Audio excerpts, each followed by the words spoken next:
ketika saya menemukan ada produk ini datang, itu saya lihat ingredients bagus gitu ya, komposisinya tuh, jadi oh ini bagus nih, kemudian ada probiotiknya juga, ada prebiotiknya juga, dan ada peptide-nya juga begitu ya, dan kemudian bahkan pakai paten segala. Dan kebetulan beberapa bulan yang lalu saya mengikuti workshop tentang peptide di Jakarta yang diikuti oleh dokter-dokter yang konsepnya sama selaras ya pola pikirnya dengan saya begitu, berbasis functional medicine gitu di acara workshop tersebut.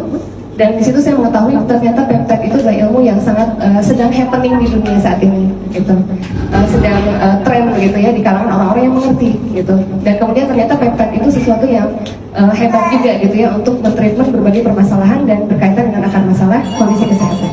Nah dari situ begitu saya baca di sini ada triple peptide-nya gitu ya, saya langsung Oke, sudah ada peptide di dalamnya begitu ya. Kemudian saya baca yang lainnya, jadi saya nggak banyak lagi bertanya ini itu. Ketika ditawarkan, diperlihatkan kotaknya, saya baca komposisinya, saya anggap ini selaras dengan konsep saya, maka saya akan mengambilnya gitu.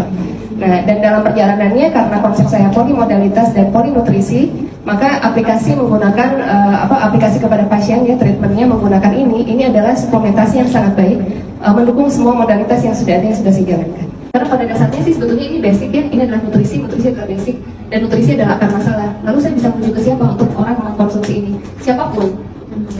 Jadi mau orang sehat, saya sehat nih, tapi hoyong liris, hoyong tampan begitu ya.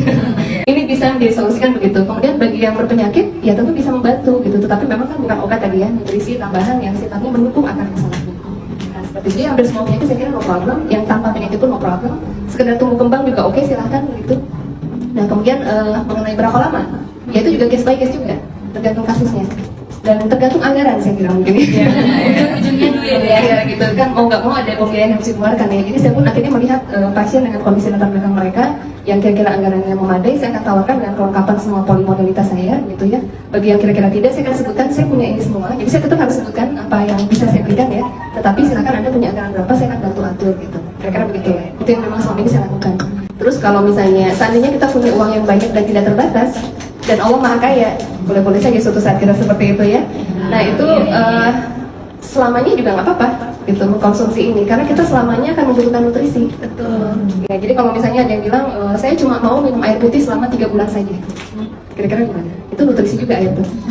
Ya, kan konyol gitu ya. Kita semua tahu kita butuh air putih sepanjang hayat gitu. Sama kita mau, saya makan paling cuma cukuplah 2 bulan saja gitu, saya harus susah makan ya, konyol juga gitu sama. Nah, sedangkan makanan itu apa? Nah, kita nggak detail ya selama ini makanan yang kita makan itu biasanya asal gitu. Tapi kalau kita temukan makanan yang sangat bagus, berkualitas, untuk jangka panjang juga sangat baik gitu, kenapa tidak kita mengkonsumsi jangka panjang?